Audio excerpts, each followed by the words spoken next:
Good afternoon, everyone, and welcome back to another Supercoach Insider podcast. My name is Swizz, and here I'm talking all things Draftstars today.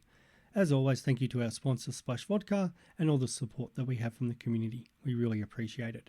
Continue to check us out on all our platforms. We've got TikToks, Soundcloud, Spotify, YouTube, and if you want to talk to us directly, we've got Twitter, Supercoach Insider 100 for the boys, in particular Ben, and Swizz26 for me. Now, one of the questions we get a lot is asking us about Draftstars and daily fantasies. So I thought I'd come on today and just talk about that. Much easier to try to explain it here than trying to type it out. I'll point out straight away that I have no affiliation with Draftstars, and also, I'll point out responsible gambling here because it obviously is a gambling app. This is my go-to for all that daily fantasy. So starting off, you'll come up, obviously got to download the app. It's either through the Google Play or you need to type in Draftstars in Google and download it onto your phone or your tablet.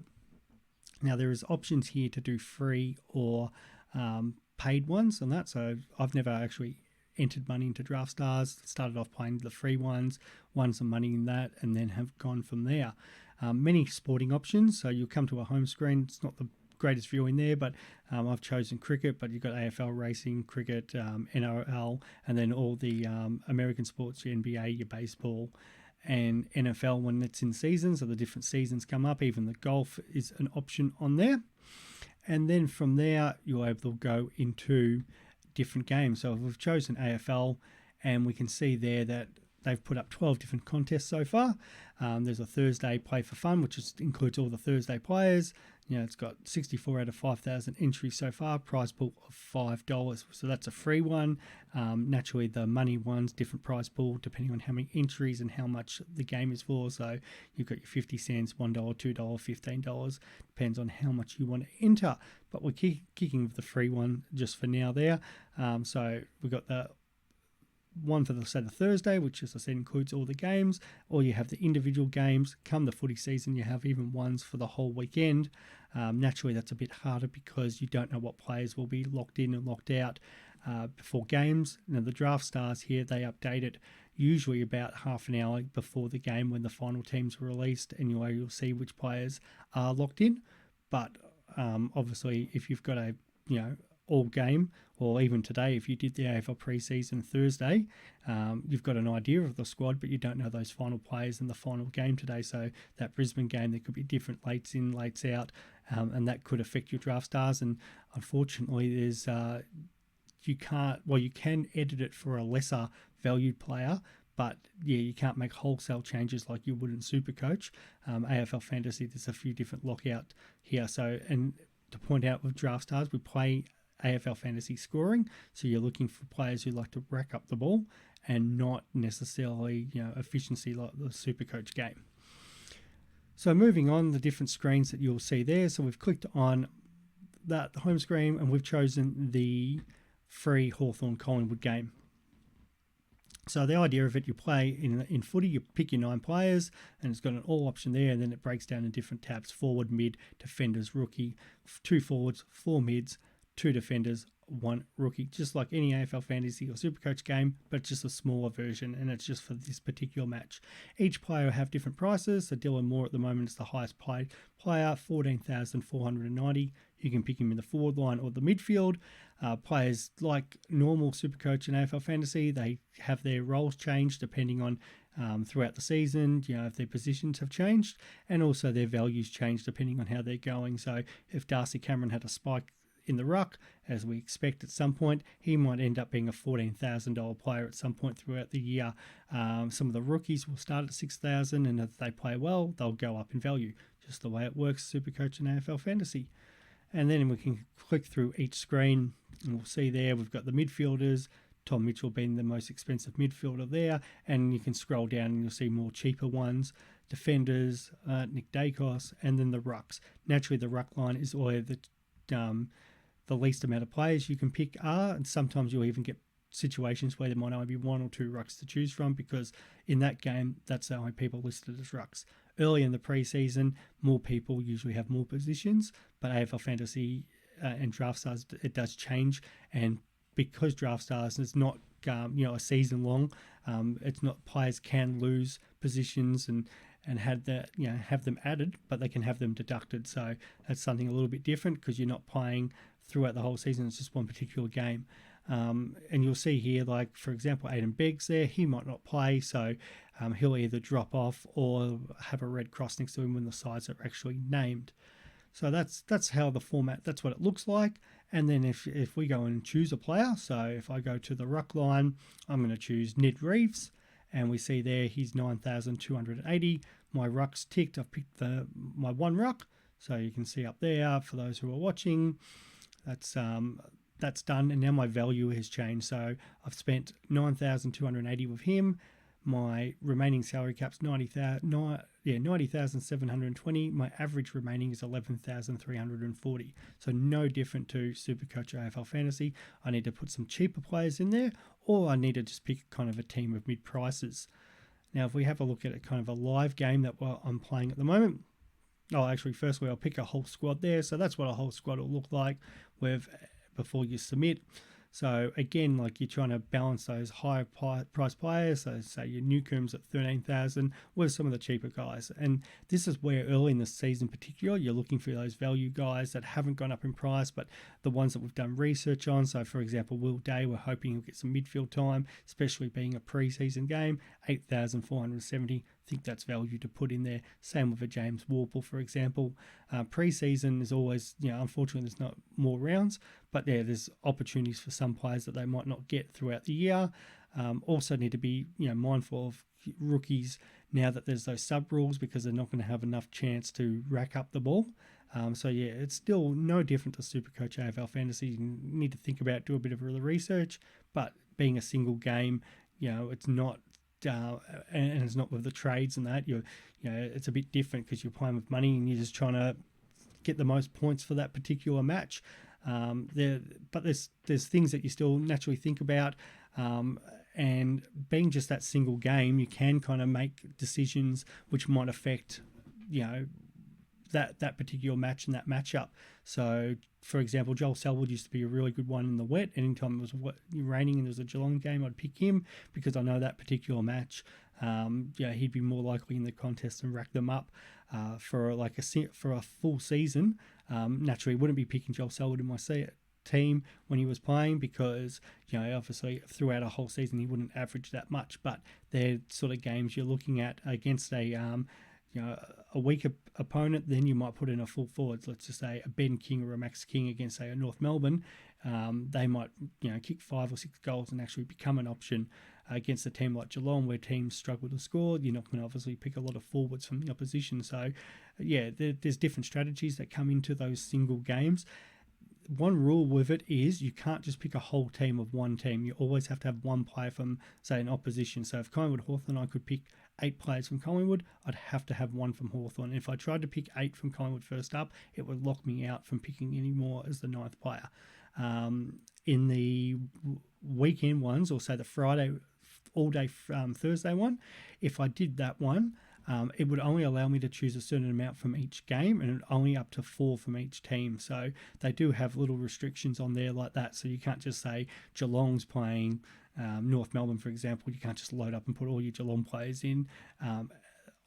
Because as much as we'd like to and think that's going to be a belting, you do need to find an opposition player for that. So all these little things that you'll find out is if you have a look at it. All right, so if we go into a live game that I've got going at the moment, if it'll let me, there we go. So India playing Australia. This is a $2 mini. There you can see the start off. We had the 100,000 salary cap. This is only 7 players for the cricket. They play 4 batsmen for 3 bowlers. The average here is 14,286. So again, 100,000. It's just divided between 7 players because we've got those couple games of data now. You've got Jadeja and Ashwin who are 22,000 and 20,000 because they've been averaging 250 and 200 points respectively in those matches. Where like Kuhnemann 1250, and he was the basement guy for the bowlers. So depending on the sports, different values again. And cricket's a little bit different because less players, but you don't get the basement cheapies like you do in footy. maybe the odd batsman comes in at 8,000, but yeah, they're a little bit more expensive. So it does make it a little bit more challenging with that, because you can't just all go out and pick the high guys. You are trying to find, that mid-pricer that might break out in a game. All right, so moving in, this is what you'll see when the game's actually going in. You can go in and see your live leaderboard. So at the moment in this one, it's got I am 32nd overall. Currently, prize is $4.67 for me. I need to be scoring at least 275 points to cash. So at the moment, for points-wise, if I go over there, I'm on 343 points at the moment. So clearly in that cash range. Top prize for this one is $116. The cricket is a little bit less with the amount of money being paid out, because less people play the cricket, especially test match, because it goes over 5 days, longer time to have your money invested. Where footy, for example, you might play a $2 one, and there might be, well, let's say there could be 5,000, 10,000 people involved, depending on the match. Obviously, the bigger teams, Collingwood, Essendon, for example, get more people playing, or the Friday night games in particular. So then the prize money can be dramatically different. I think for the $15 game on a Friday night, first prize is somewhere around $10,000. And then naturally, if you're playing a 50 cent, that's dramatically less. So there's also other ones which are guaranteed a certain amount, first prize, second prize. So yeah, that's how that works. And then if we go into, so live wise there, currently, as I said, I'm sitting 32nd in this one, and it'll show, again, what points are mine, what players I've got. I've clicked on the first place at the moment to see the pros or the differences between our teams. So no difference to your head-to-head matchups. You can see the teams that are above you live, and as like in cricket particular, somebody scores a run, that'll edit, and that batsman will get an extra run added on. No different to the footy. So every minute they'll update this, and if you have a player who gets a handball, they'll get an extra 2 points, and then you'll see that edit on there. You'll also see sort of with the ownership. So, for example, using this cricket example, Khawaja is a bit more of a pod because it hasn't been picked a lot. Alex Carey is very much a pod for me there. And it actually, if I click on it live, it'll, I can find out how many percentage he's in, but he might be only in, say, 10%, where Pete Hampscombe, for example, he's way over 50%. So you'll find that in footy as well. Obviously, more players playing. So the distribution of percentages will be dramatically different, but you'll find, for example, maybe an Elliot Yeo might come in really cheap round 1, 2 and 3 before he spikes up in price. So he's probably going to be like 85-90% owned. So him going well doesn't really matter because everybody owns him. It's for me in this match, I need Alex Carey to go really well, because that's what's going to put me above the rest of the competition there. See, Ashwin on 3 points, disappointing, but at the same time he's quite highly owned.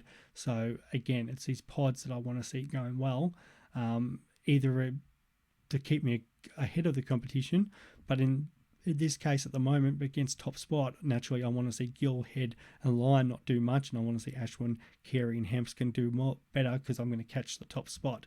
And so no different to, as I said, head-to-head, but instead of just playing head-to-head against one person, in this one particular, I'm playing head-to-head against 604 other people. So there's more, variation, and and it's a bit different there on like watching it live, because trying to hope that person scores to beat one person. It's a bit different to watching hopefully that person scores so you can beat another 600 people, 10,000 people, or whatever's going to be in it. Dramatically different.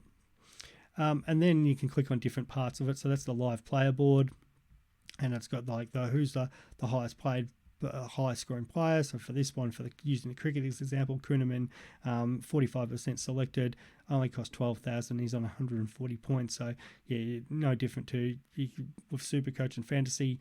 You can click on and see the live scores for each player, and that. But this being a live game, a single game, you've got its ownership percentages there at the moment. So for example, there I didn't have. Well, we talked about Khawaja. I thought he'd be about 30%, and he's in 31% there. All right, and then finally with the Draftstars and that, that's it. So that's pretty well how it works. And then afterwards, if we see up the top here, if it'll let me do it, no, it won't. usually probably 10 or 15 minutes after the game finishes. So in cricket, obviously 5 days, and a footy match, after the 3-hour match, it will get paid into your online account there, and then you need to do a transfer back into your own bank account if you have been successful, or you can leave obviously money in there and use it next time. So that's pretty well how Draftstars works. It's just kind of a mini version of your AFL fantasy, where you're playing one game or multiple games over a weekend, and you're just picking your side of, for footy purposes, 9 people. Again, it's just doing your research, but it's just doing research for a single game. So my key tips there is look at the matchups, so top teams versus bottom teams. Is there any rookies or mid-prices that are going to get the opportunity, and in particular a role change? Like Himmelberg, awesome one last year to own, not only for the single season, but having him that game, say, against North Melbourne, where he went absolutely ham. It's a handy one there because not many people are owning him, and then he scores over 100 points, and you're flying on that. If you're playing the free ones, have some fun with it, and that. If you're playing with money and that, it comes a bit serious, but at the same time, only gamble what you can and that, and gamble responsibly with that. And if you've got any more questions, I'm more than happy to answer them, and happy punting, everyone. Thanks for tuning in.